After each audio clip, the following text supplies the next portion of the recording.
नमस्कार साथियों, आज हम बात कर रहे हैं काव्य गुण की और प्रसाद गुण पे हम चर्चा कर चुके हैं।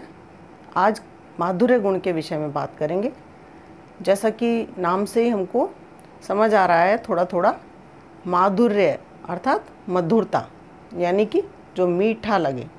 मधु शहद को कहते हैं और शहद मीठा होता है। शहद मधु से निकला है माधुर्य।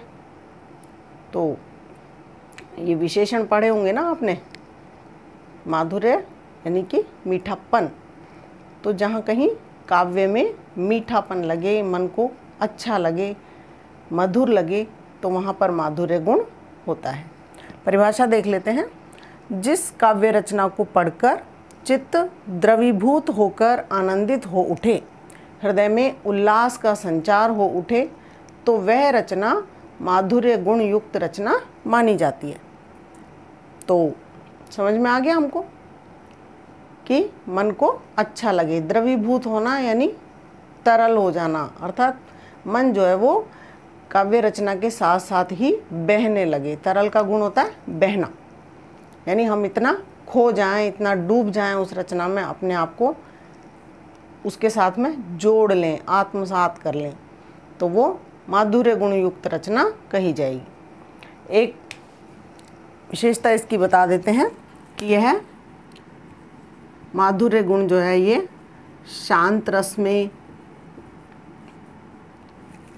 करुण रस में,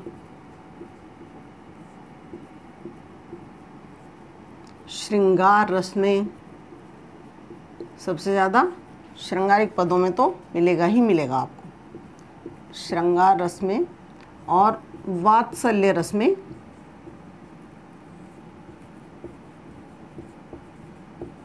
माधुर्य गुण पाया जाता है। अर्थात जिस भी रचना में आपको इन रसों का आभास हो, समझ में आए कि ये रस हैं, वहाँ पर आप बिना सोचे समझे उस काव्य रचना में माधुर्य गुण लिख सकते हैं।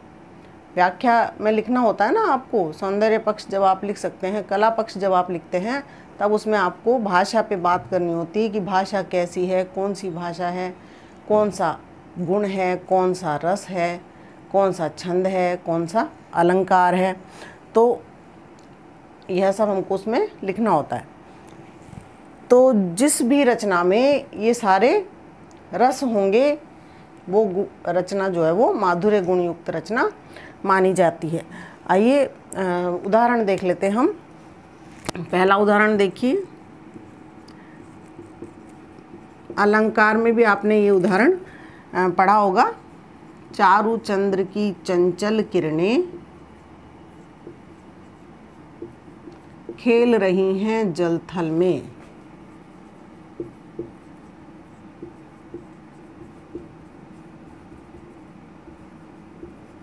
जल थल में। तो देखिए, श्रृंगार रस यहाँ पर हमें दिखाई दे रहा है, इसलिए माधुर्य गुण है। इस कविता में पढ़ सकते हैं आप, इस कविता को नेट पे मिल जाएगी, आपके कोर्स में हो तो कोर्स में पढ़ लीजिए। चारुचंद्र की चंचल किरणें खेल रही हैं जल थल में, स्वच्छ चांदनी बिछी हुई है अवनी और अंबर तल में, साकेत से लिया गया है। ऐसे ही एक और उदाहरण मैं आपको बता देती हूँ, आपकी अंतरा पुस्तक में भी है। अरुण यह मधुमेह देश हमारा।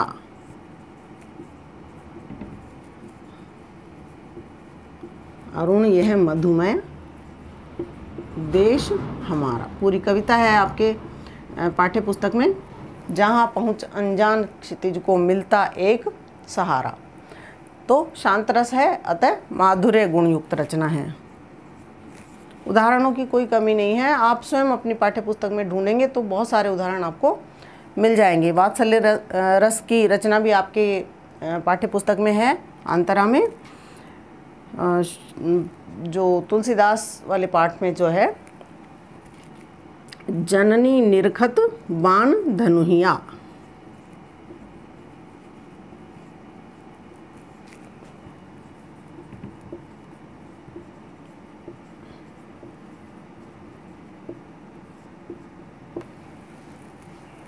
पूरा पद है, गीतावली से लिया गया है।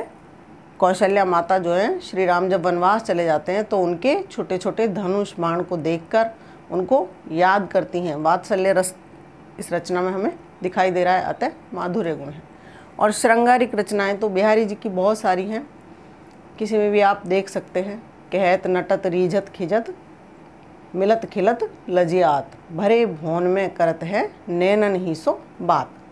तो श्रृंगार रस है, इसलिए माधुर्य गुण है। तो आपको समझ आया होगा माधुर्य गुण।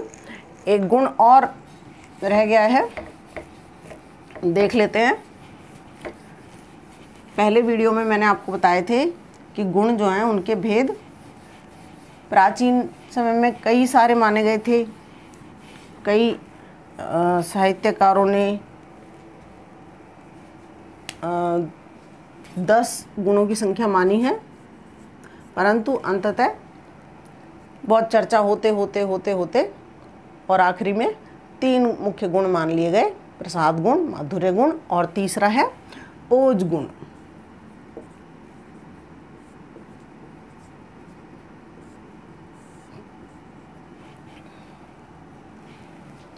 ओज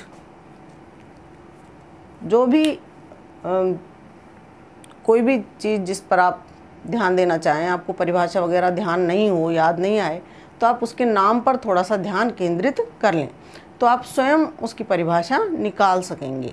जैसे अभी हमने माधुर्य गुण पर चर्चा की, मधु से निकला माधुर्य और माधुर्य से मीठापन, तो उससे ही उसी की परिभाषा हमने बना दी। इसी तरह से ओज, ओज का मतलब है तेज, प्रकाश, जोश, यानी कि ऐसी रचना जिसको पढ़कर हमारे हृदय में जोश का, उत्साह का, उमंग का, साहस का संचार हो, ऐसे भाव उत्पन्न हो, तो उस रचना को ओज गुण युक्त रचना माना जाता है।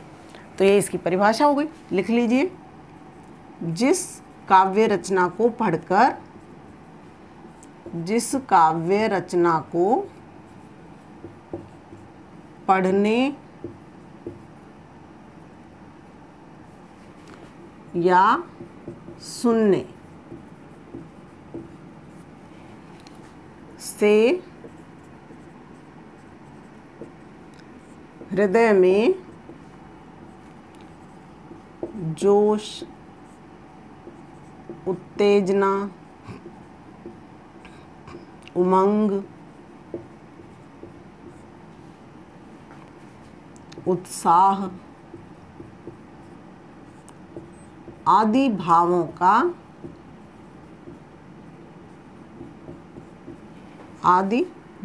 का संचार हो,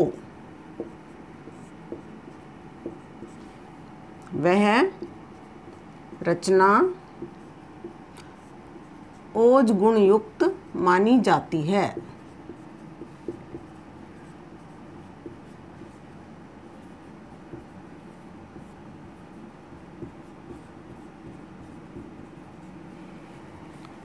तो बन गई परिभाषा।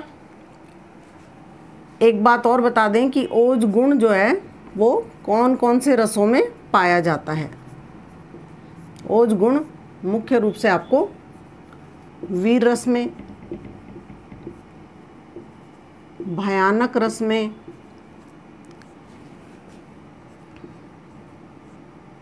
विभत्स रस में और रौद्र रस में, इन चारों रसों में आपको ओज गुण आराम से मिल जाएगा। जिस रचना में वीर रस की रचना है या रौद्र रस की रचना है, भयानक रस की रचना है, तो उसमें आराम से भी आपको ओज गुण मिल जाएगा। जैसे उदाहरण आपने बचपन से पढ़ी होगी कविता, हमने बहुत छोटी क्लास में पढ़ी थी, मुझे याद नहीं कि कौन सी कक्षा में पढ़ी थी। बुंदेले हर बोलों के मुँह हमने सुनी कहानी थी, खूब लड़ी मर्दानी वह तो झांसी वाली रानी थी। एक और विशेषता है ओज गुण की कि इसमें कठोर, ये जब आपको गुण बताए थे तो बताया था कि इसकी वृत्ति जो है वो कठोर या परुष वृत्ति होती है। तो अर्थात कठोर वर्णों का प्रयोग होता है इसमें, टे, ठे, डे, ढे, इस तरह के वर्णों का प्रयोग जहाँ हो वहाँ पर भी ओज गुण आप बिना सोचे समझे लिख सकते हैं। बुंदेले हर बोलों के मुँह, एक तो उदाहरण यही हो गया, लिखना पड़ेगा, ये तो वैसे ही याद होगा आपको। दूसरा लिख देती हूँ, ये भी एक छोटी कक्षा में पढ़ी थी, राजस्थानी भाषा की कविता है।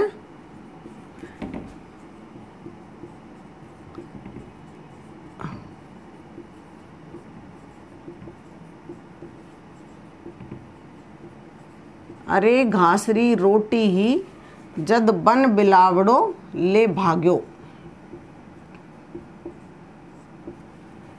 नानो सो अमरो चीख पड़ो राणारो सोयो दुख जाग्यो, हूँ लड़ो घणो हूँ सयो घणो मेवाड़ी मान बचावण ने, मैं पाछ नहीं राखी रण में बैरारो खून बहावण। तो हम देख रहे हैं कि टाठा डाढ़ा इस तरह के वर्णों का प्रयोग हो रहा है, इसलिए वीर रस की कविता है, ओज गुण है यहाँ पर। और उदाहरण बहुत सारे मिल जाएंगे, आप स्वयं ढूंढने का प्रयास करें और मुझे भी बताएं नए नए उदाहरण, जिससे मैं भी अपने वीडियोज़ में और डाल सकूं। एक आपने अभी लिख ही लिया होगा, और देख लीजिए, उदाहरणों की कोई कमी नहीं है। भूषण की कविता ले लीजिए, साजी चतुरंग सेन अंग में उमंग धरी, सरजा शिवाजी जंग जीतन चलत हैं।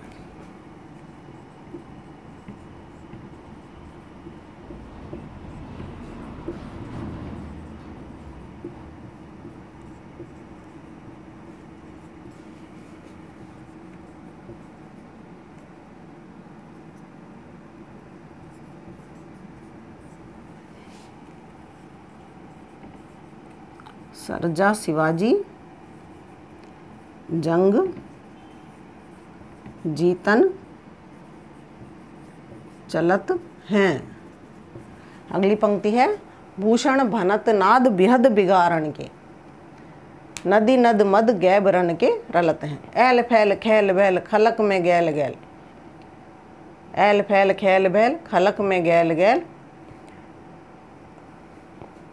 भूल गई हूँ मैं मुझे याद नहीं आ रहा है, तो आप अपनी पुस्तक में देख लें और इस तरह से और भी उदाहरण ढूंढें औज गुण के। और दोस्तों, एक बात आपसे कहनी थी कि वीडियो को कृपया लाइक करें, शेयर करें और सब्सक्राइब करें। धन्यवाद। यार ये क्या